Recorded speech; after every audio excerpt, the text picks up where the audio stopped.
Alright, welcome to day 170 of the summer bulk. We're going to be hitting some chest today. Get some of those flexes in, push out that chest to seat.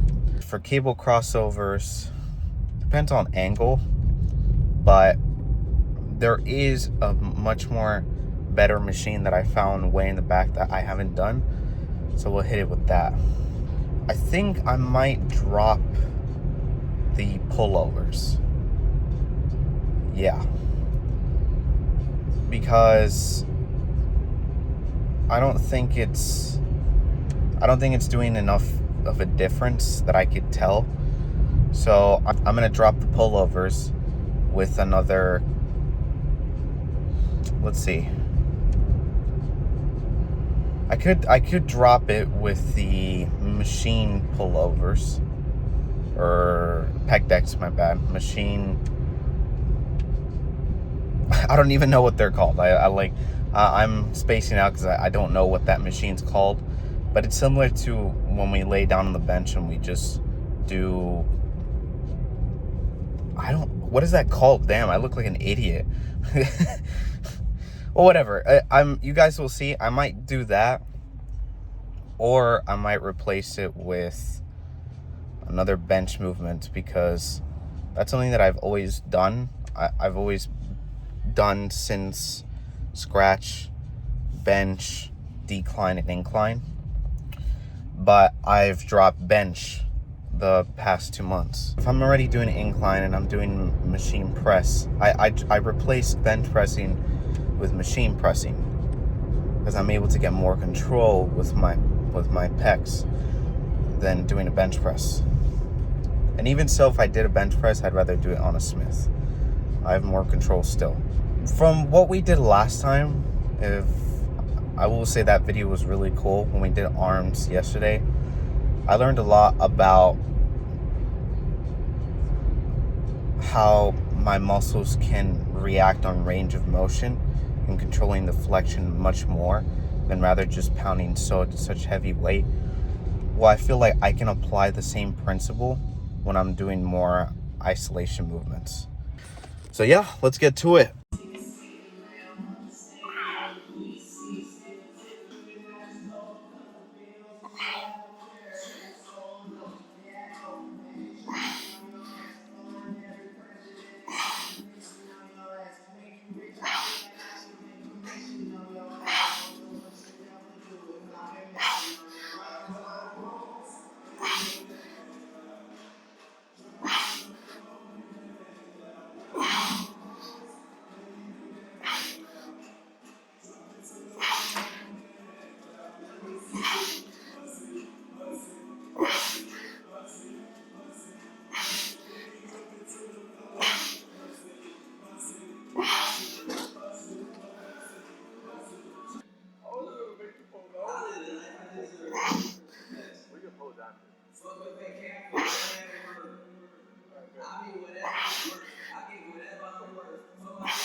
I could do an extra 5 instead of an extra 10 when I place the 45s, because I know with the extra 10 it's going to be way much more of a challenge that I won't do as much reps.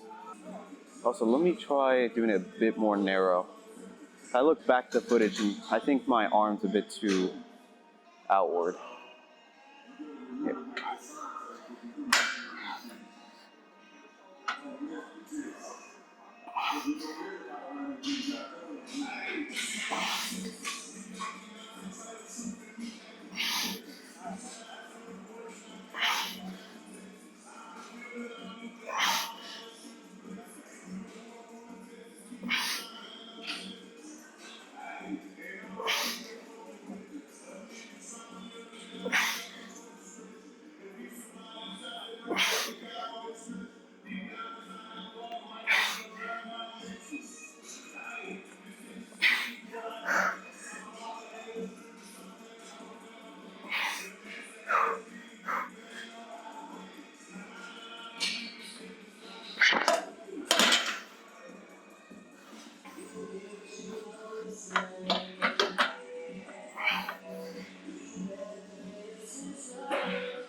It was a little harder than usual. Kind of weird. I think I did 6 there. Let's just try to get a few.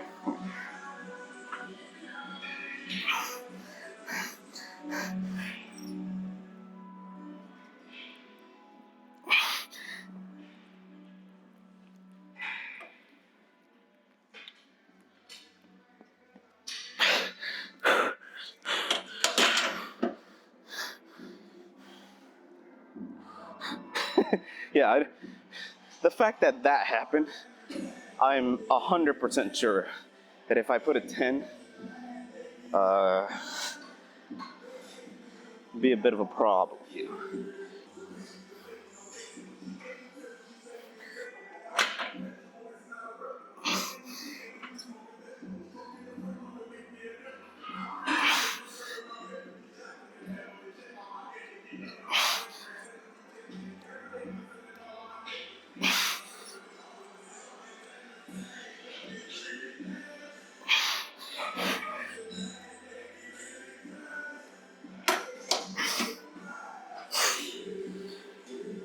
Interesting.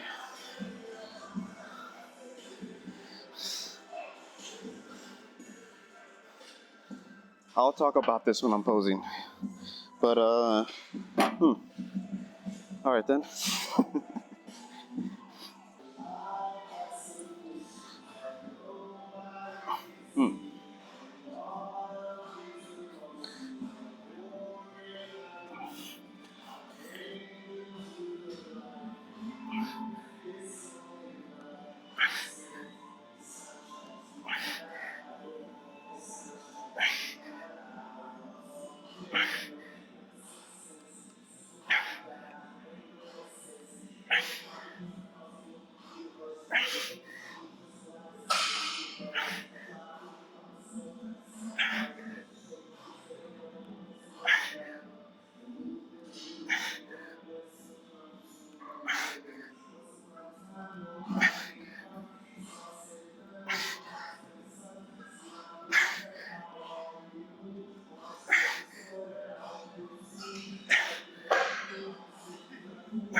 Way better.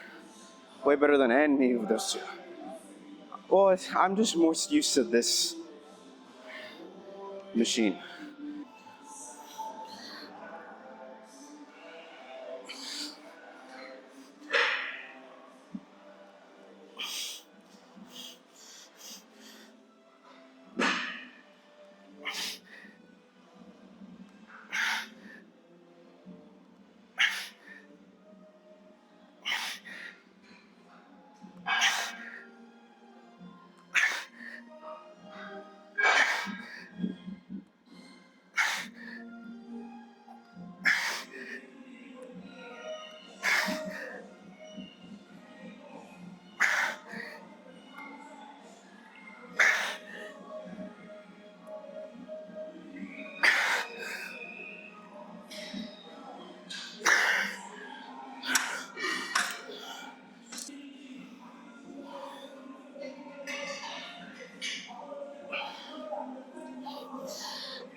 I do. Maybe it is a bit too high up.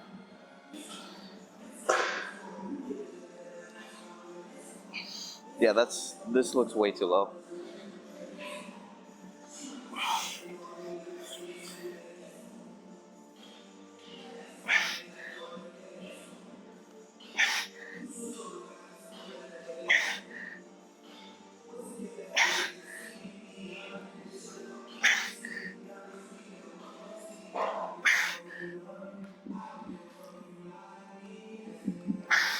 Yeah, it's too low.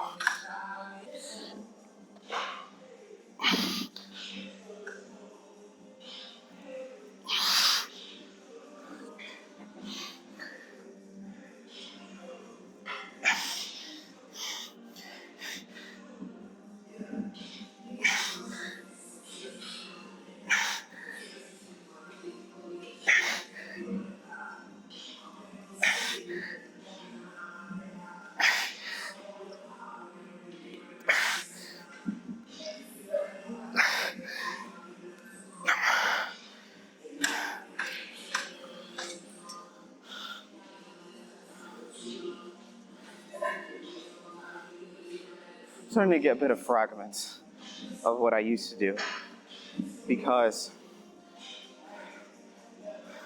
every time I grab one side, whether it's my left, whether it's my right, it's like kind of like the initiation of getting that lock on the chest.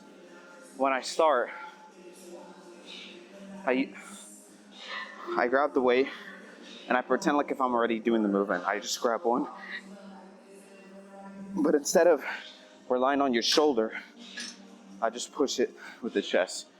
That way it's like locked in. Once I'm in this position, I just get into that sort of movement you were seeing. Let's move on to the pec decks. Alright, so increments are level 5.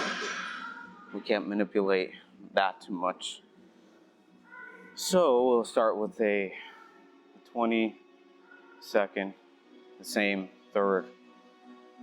We'll do a 25, and then on the last we'll do 30. I'm structuring it that way because I do want to see if my 4th set, which is the last one, can reach a more intensity.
Sometimes you can switch it pretty easily from mid shoulders, mid pec.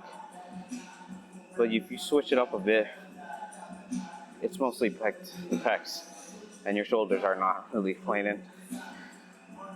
And once that happens, like you're like, this is way more easier. But it's a very weird switch. I still haven't even figured out how it works.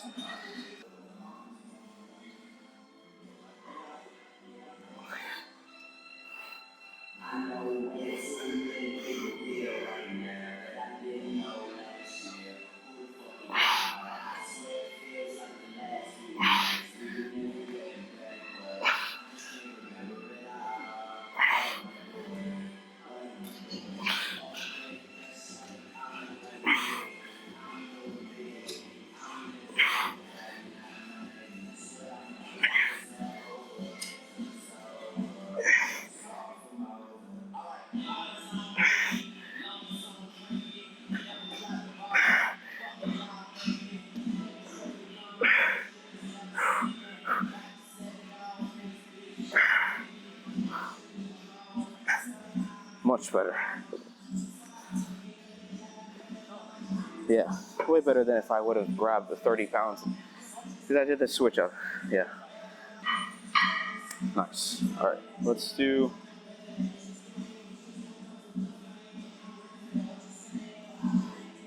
Maybe that's what's called peg deck. I'm not sure. But let's do these. Whatever that's called. I don't know what it's called.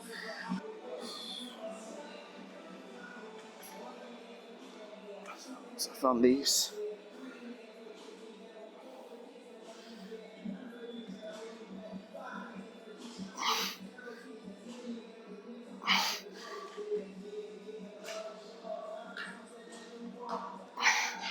The straighter the arms, the harder.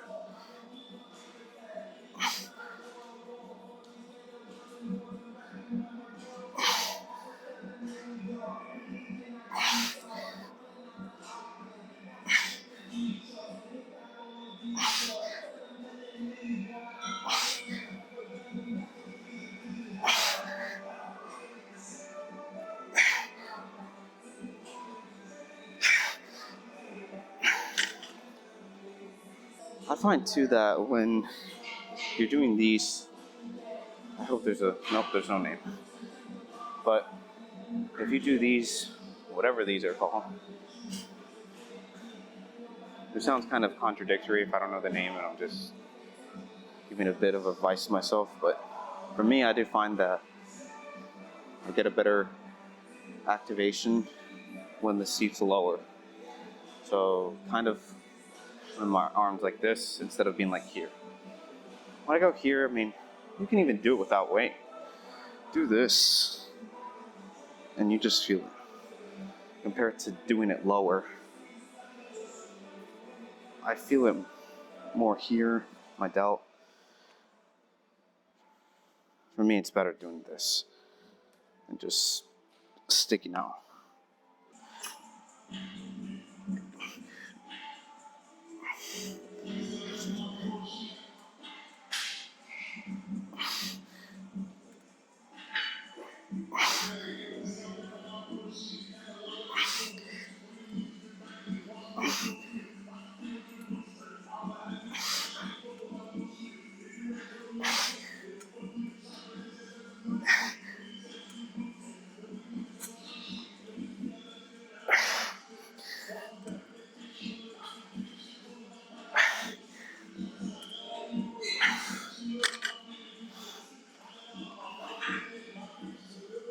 That felt pretty good. From what I heard from Charles, this activates more the upper chest.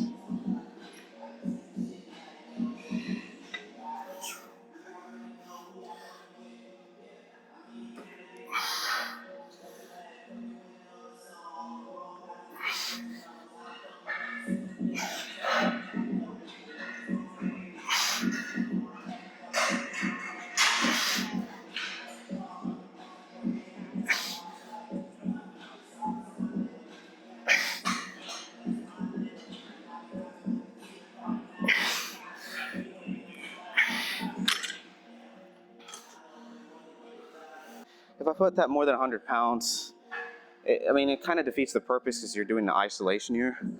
And two, we are doing a different variation of holding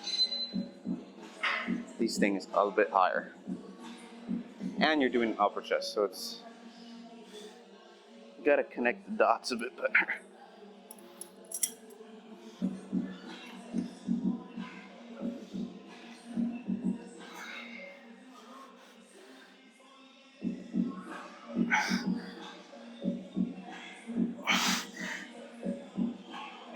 Yeah, so right there, a bit too heavy, at least for that variation.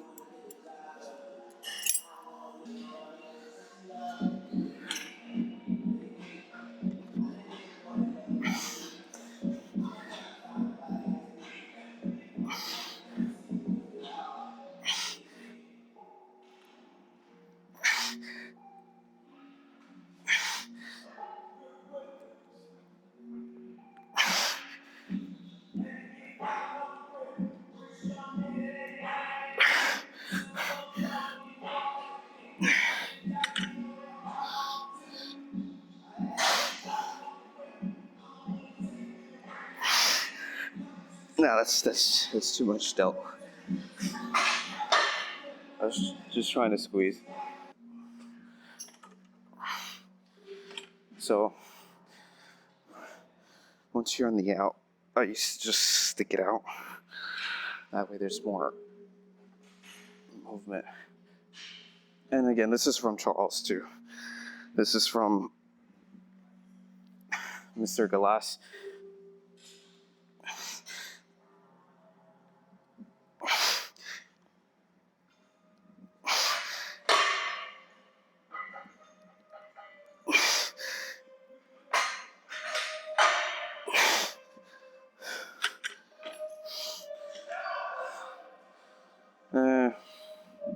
Maybe it's this one in particular. If it was a bit higher, I could do something like that. Because I just felt like delts were playing a bit too much there. Because technically we did replace this with the dumbbell pullovers that we usually do. I just dropped that because we've been doing it for the past 4 weeks, but I haven't found like any significant difference doing that. And so I used to do these, I remember from starting. I figured it would be good because doing a different variation like that could be good for the upper chest. And technically, they could be one of the same when we are doing the flies on the bench. But I think this one just gives more control to the angle. I mean, you're fighting against gravity if you're downward like this. So it's good to just do a bit of different things. I used to do a bit of a weird movement on the incline where I was grabbing these dumbbells and I would go upward. But I don't know, for me, it doesn't work the best. I do think that maybe this could be better. So yeah, let me shut up before I talk too much and let's get to posing. All right, pretty good. Let me put this here.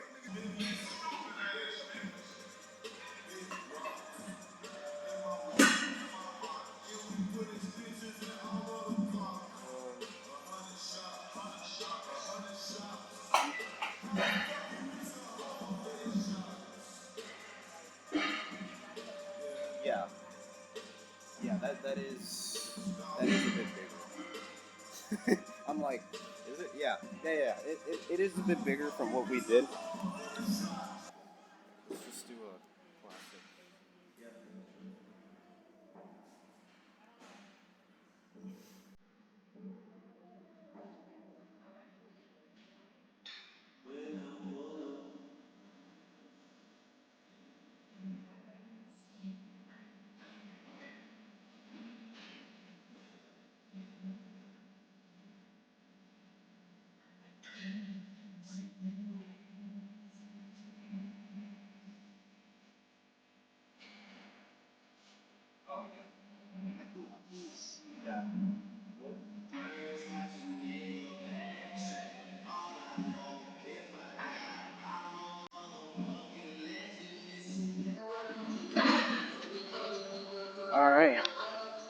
much better session.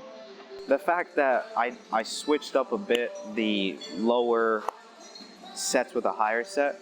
Not only that, because we've always done the 4 set to cable crossovers, but I didn't do that for the flies. And we did replace the pullovers with those machine flies. Not only that, we did less weight, but it's that center of intensity that I was talking about yesterday. I think that did contribute a bit to the pump that we had today. So that was good. This was a much more quality workout, because I can go to failure. Anyone can go to failure, but the problem is, like, how effective are you going to failure? That's the real question. And sometimes your body, like, depending on what you're doing, it does require more volume or lower sets. For me, as I said, with arms, it's a higher frequency.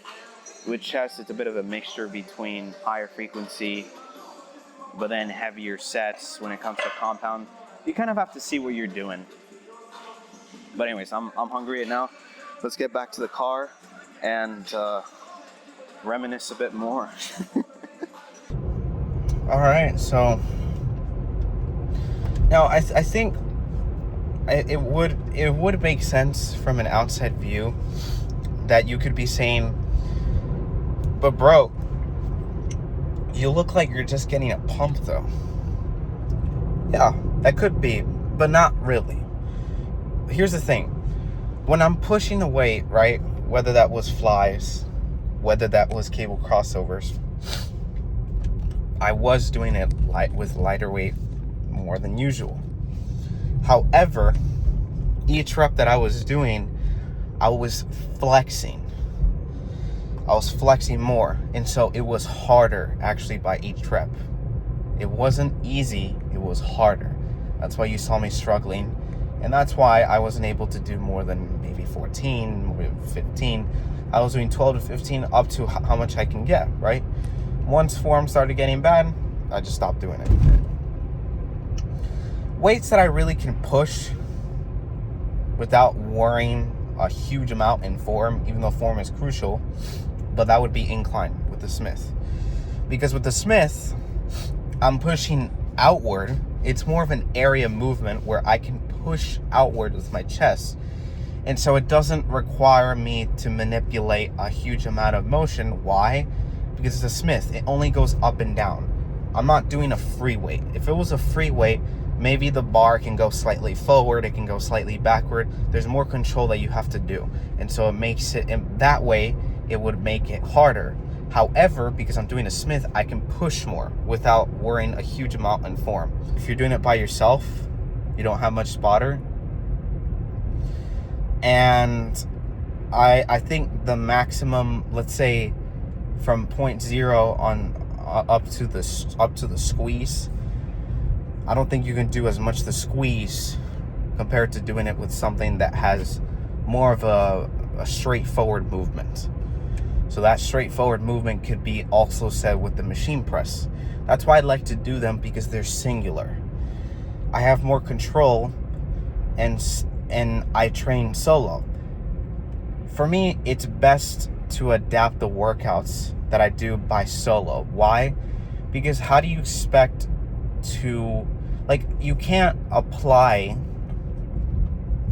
much of a workout like a free weight on a chest, in my case, where it's harder, and expect to get 12 reps in with a heavier weight. You're not. And even if you tried doing that, which I have, I would rack it up, right? And I would go to failure. But it's more, I feel like it's, I don't want to say, like, I feel like it's a bit unnecessary. Because I think A, you get stronger with Smith. 2, you get a better flex with Smith because you have more control of the movement. You can push outward and top out, meaning I think your chest pops out from it. So I really think that you should base your workouts depending on how you work out. If you're training solo, that's crucial. That's super important to structure your workout based on that, because you can't do a bench press with all that weight if you don't have a spotter. Neither let's say, a squat. You can't. The most important thing, no matter who says what's better or not, if you find a workout that works well for you, okay, and you understand that you train solo, you need to make sure that you're getting the most intensity you can by yourself on each workout. And for me, I feel like having more of that singular movement for compounds is better, because I get better flexing when I'm topping it out. When I'm coming in, I'm stretching and all that. Yes, it's a compound movement, but regardless, doing that principle with a compound movement, it tends to isolate more the chest, right? I'm not trying to convert incline bench press into an isolation workout like a cable crossover. No. But I do think it's beneficial to at least manipulate it a bit so that your chest plays in just a bit more, just a bit more, and you get a better hypertrophy. You should really see what's good. For me, this is what's good, but I do think that universally you must understand that you can't expect to structure a workout like if you're working out with someone else, because you're not, if you don't have people to go with the gym. So you have to be aware of that. And I think you'd have way better results understanding this, because you finally can maximize the amount of fibers you're breaking by yourself, than rather almost getting there but not getting to the amount that you should, and therefore not breaking enough.